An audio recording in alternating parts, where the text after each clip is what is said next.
Hello, and welcome to MyCounselor.Online. I'm your host, Brittany East, and joining me today as our featured counselor is Carrie McCormick.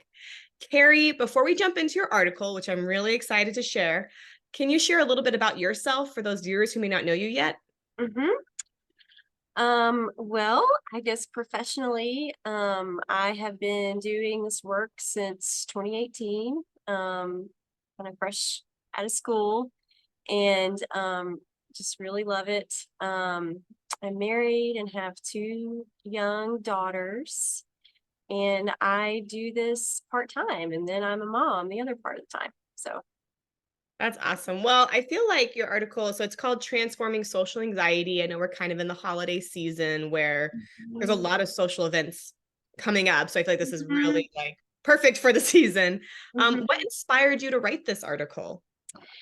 Well, I just feel like it's really common and it goes under the radar a lot, and Mm, um, people may not address it. And we live in a social world, we're social beings. Our mhm. healthy existence depends on other people. And so I just wanted to talk about it. That makes sense. So what is like the technical definition of social anxiety? Well, let's see, a technical definition or a Well, basic. yeah, I mean, either one. I mean, whatever you feel like. If I could, someone's like, I feel anxious in social situations, like, how would you yeah. describe, like, what do you feel like I that really is? I would just boil it down to a basic fear of rejection. Mm, Um, okay. and then it can manifest through feelings in your body, sweaty palms, fast heart rate, behaviors like avoidance. And so those are usually signals that you're feeling this way, that you're having this kind of feeling in any givens. I mean, it can be a wide range of social situation, and one person's doesn't have to match the others for it to be social anxiety. Yeah, I like how you kind of boil it down to like fear of rejection. I feel like that's something you're right. Like kind of you said, like a lot of people struggle with that. And I mean, it makes sense. I feel like even now, I'm like, yeah, I'm a mom, I have kids. You think I'm like established, and I'm like, I still fear rejection in social situations. So Yeah, totally get it. Something in your article you talk about though is that we, in order to like get through maybe a social situation, we like try to avoid our negative feelings yeah, about it. yes. But why does that not really help in the long run? Mm. Well, it pretty much reinforces the anxiety when Oh, you're just the anxiety is a function of avoiding the fear. It's kind of it does the job of helping you avoid the feeling that you're feeling.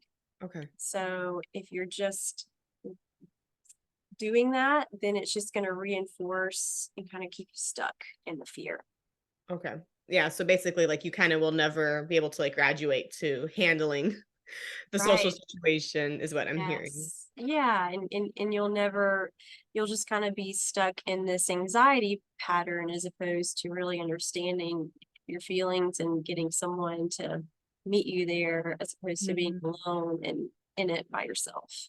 Yeah, so how could someone build tolerance like with uncomfortable feelings then? Yeah, so I think that's a good question because that's typically kind of the first thing, what do I do when I feel this way? And a lot of people, like we were talking about, would just avoid. And Yeah. so I believe really the first thing you want to do is just let yourself kind of consciously notice what you're feeling, like just instead of avoiding that you are having whatever heart rate or sweaty palms or just notice it and let yourself do what you need to do. Take a deep breath, kind of go for a walk, whatever it might be, to let your body kind of chill out for a little bit. And and that can be and then you can tell yourself, oh, okay, I know what's going on. I'm kind of getting an anxiety. I understand that there's something below this, something deeper underneath it. I don't understand it fully yet, but I want to understand it. And so, Yeah, so I mean, I appreciate those ideas of like small, like almost like coping mechanisms to like walk through it mhm. slowly. One of the other things you talked about too is a lot of times like leading up to a social situation, kind of going back to that, like the basis is fear of rejection, is Mhm. we might like start running through like a lot of negative thoughts about ourselves, like, Mhm. like I'm like they're not gonna like me or they're gonna think Yeah. I'm dumb. Yeah. Um, and something you said is to get these thoughts like about ourselves outside of our heads. Like, why is it important to get it outside versus just trying to, I guess, think of the opposite? Mhm. Well, I think there for a couple of reasons. The one that really jumps out to me is because those that kind of thought can kind of turn into I'm just not likable, or it can turn into I don't have value, and so they can really be a thought that's kind of coming out of this kind of core belief about yourself that really is just not true.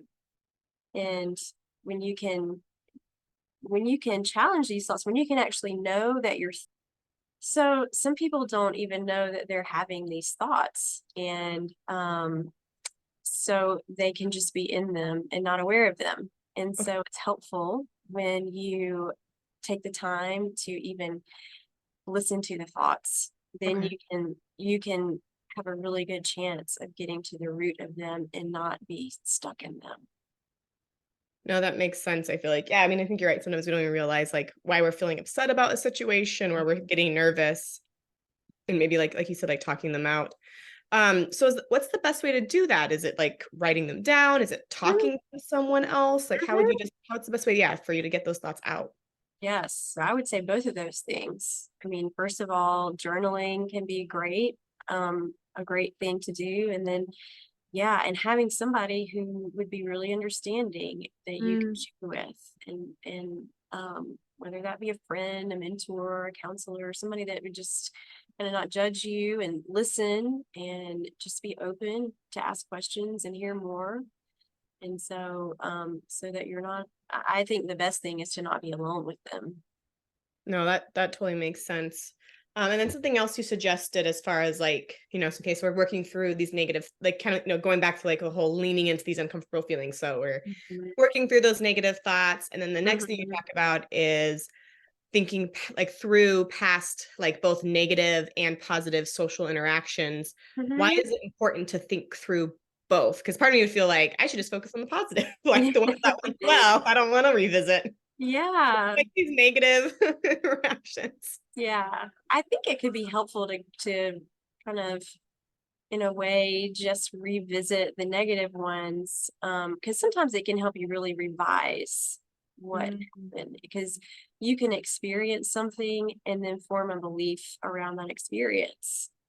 And sometimes when we go back and think about it, talk about it, share about it again with somebody who can really understand and be open, that it can really change your perspective on that experience. And mm, it can, and you may have really experienced something that was really rejecting or humiliating. You had those feelings, and you can have the chance of processing those feelings, like digesting them, to yeah. where, because it's, again, it's not like we never experienced that in our life. Of course we do. And so we just want to be able to have that feeling revised, in a sense, or the experience revised, so we can kind of more deal with the feeling. Okay, that makes sense. So, as someone who's like maybe you're like on the opposite end, Hmm. helping someone who has social anxiety.